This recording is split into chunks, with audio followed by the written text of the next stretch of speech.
እሺ ሰላም እንደምን አላችሁ?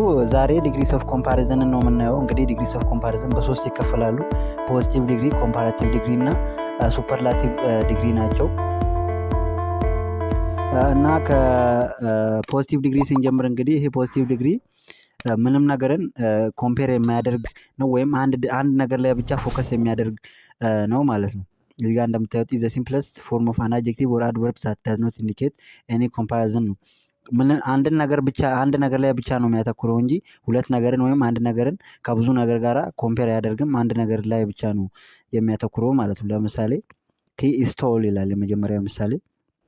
ይሄ የሚያሳየው እሱን ብቻ አሁን ስለ እሱ ብቻ ስለ ሂ ይሄኛው ሰብጀክት ላይ ብቻ ነው፣ ሰብጀክቱ አንድ ነገር ላይ ብቻ ነው እያተኮረ ያለው እንጂ ከሌላ ነገር ጋር ኮምፔር እያደረገው አለመሆኑን ነው የሚያሳየው። ሁለተኛው ምሳሌ ስናይ ደ ካር ኢዝ ብላክ፣ ይሄም ደ ካር ኢዝ ብላክ የሚለው አንዱ ካር ላይ ነው እንጂ ይሄኛው ካር ከዛኛው ካር ከሌላ ካር ጋራ ኮምፔር እያደረገው አይደለም።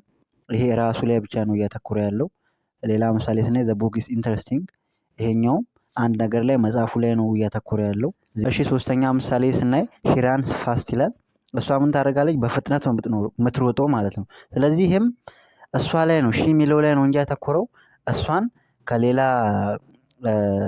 ሯጮች ጋራ ኮምፔር አላደረገም። እሷ ላይ ብቻ ነው ያተኮረው። እዚህ ጋም ዘዶግ ባርክስ ላውድሊ፣ ይሄ የሚያሳየው አንዱ ሰብጀክት ላይ ወይም ይሄኛው ውሻ በጣም እየጮኸ መሆኑን ነው የሚያሳየው። ይሄ ላይ ብቻ ነው፣ አንድ ነገር ላይ ብቻ ነው የሚያተኩረው። እንደዚህ አይነት ኮምፓሪዝን ፖዚቲቭ ዲግሪ እንለዋለን ማለት ነው። እና አድቨርብ እና አድጀክቲቭ ስንል ደግሞ አድጀክቲቭ ማለት ኢት ዲስክራይብስ ናውን ኤንድ ፕሮናውን ነው።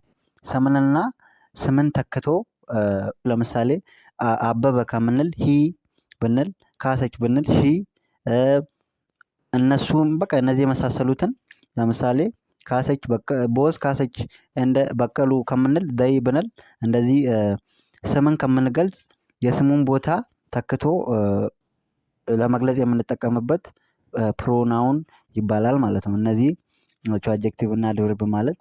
አድጀክቲቭ ማለት ይሄ ነው፣ ስምንና የስም ገላጭን ወይም ስምን ተክቶ ፕሮናውንን ናውንና ፕሮናውንን ዲስክራይብ የሚያደርግ ነው ማለት ነው። አድቨርብ ደግሞ ድርጊትን የሚገልጽ ነው፣ ቨርብን የሚገልጽ ወይም ድርጊቱ እንዴት እንደተከናወነ። ለምሳሌ ዘዶግ ባርክስ ላውድሊ፣ ውሻው ምን እያደረገ ነው?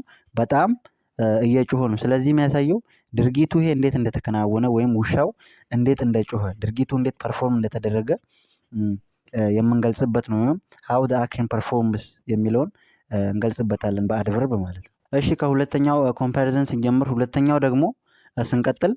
ሁለተኛው ኮምፓራቲቭ ዲግሪ ነው። ይሄም ደግሞ የሚጠቅመን ሁለት ሰዎችን ወይም ሁለት ነገርን ኮምፔር ለማድረግ ወይም ለማነጻጸር እንጠቀምበታለን ማለት ነው። እዚህ ጋር እንደምታዩት ኮምፓራቲቭ ዲግሪ ኢዝ ዩዝድ ዌን ኮምፔሪንግ ቱ ፒፕል ኦር ቱ ቲንግ፣ ሁለት ሰዎችን ወይም ሁለት ነገርን ኮምፔር ወይም ለማነጻጸር እንጠቀምበታለን ማለት ነው። ለምሳሌ እዚህ ጋር ሺ ኢዝ ቶለር ዛን ሄር ሲስተር፣ ይሄ የሚያሳየው እሷን ከእህቷ ጋራ ኮምፔር እያደረግን ነው። ስለዚህ ሁለት ሰዎችን ምን እያደረግን ነው? እያነጻጸርን ነው ማለት ነው። ሌላ ምሳሌ ስናይ ማይ ፍሬንድ ኢዝ ቶለር ዛን ሚ፣ ጓደኛዬ ከኔ ምን እያለ ረጅም ነው ከኔ። ስለዚህ እኔ ከራሴን ከጓደኛዬ ጋራ ኮምፔር እያደረግኩኝ ነው። ስለዚህ የሚያሳየው ሁለት ነገር ነው። እዚህ ጋር ሁለት ሰዎችን ኮምፔር እያደረግን ያለ ነው ማለት ነው። የመጨረሻውን ምሳሌ ስናይ ማይ ፋዘር ኢዝ ስትሮንገር ዛን ጫላስ ፋዘር፣ ስለዚህ ይህም የኔን አባት ከጫላ አባት ጋር ምን እያደረግኩኝ ነው? እያነጻጸርኩኝ ነው። ስለዚህ ይህም የሚያሳየው እና ኮምፓራቲቭ ዲግሪ በቃ እንደዚህ ሁለት ነገሮችን ለማነጻጸር እና ሁለት ነገሮችን ወይም ሁለት ሰዎችን ለማነጻጸር የምንጠቀምበት ኮምፓሪዝን ኮምፓራቲቭ ዲግሪ ይባላል ማለት ነው። እና ከሶስተኛው ኮምፓሪዝን ስንጀምር ደግሞ ሶስተኛው ሱፐርላቲቭ ዲግሪ ይባላል። ይሄኛው ኮምፓሪዝን ደግሞ ምንድን ነው?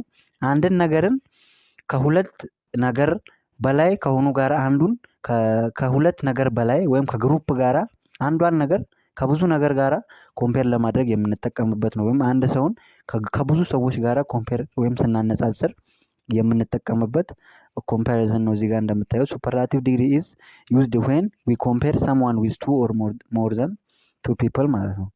ለምሳሌ ሂ ኢዝ ዘ ፋስተስት ራነር ኦን ዘ ቲም፣ እሱ ፈጣኑ ሯጭ ነው ከቲም ውስጥ። ስለዚህ የሚያሳየው ይሄ ምንድነው? ቲም ውስጥ ምናልባት 50 ሰው አለ።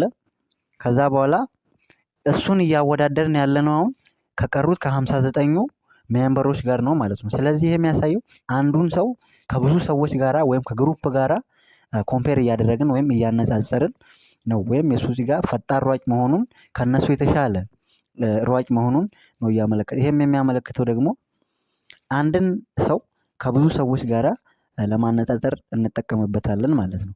እዚህ ጋር ደግሞ ስንመለከት ሁለተኛ ምሳሌ this is the tallest building in the city። ይሄ ምን ረጅሙ ቢልዲንግ ነው ከሀገሪቷ ውስጥ። ስለዚህ ሀገሪቷ ውስጥ ብዙ ፎቆች አሉ።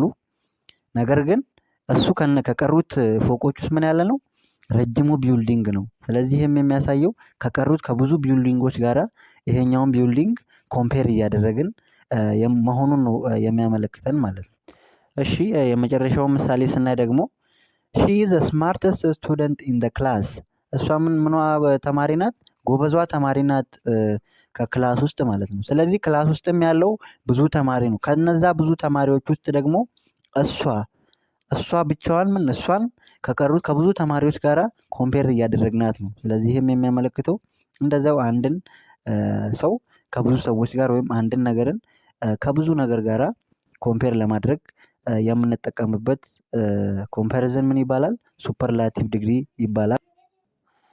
እና ስለዚህ አሁን ሱፐርላቲቭ ዲግሪ አንድን ሰው ከብዙ ወይም ከቲም ጋር ከግሩፕ ጋራ ለማነጻጸር እንጠቀምበታለን ማለት ነው። ወይም አንድን ነገር ከብዙ ነገር ጋራ ኮምፔር ለማድረግ የምንጠቀምበት ኮምፓሪዝን ዲግሪ ምን ይባላል? ሱፐርላቲቭ ዲግሪ እንላለን ማለት ነው።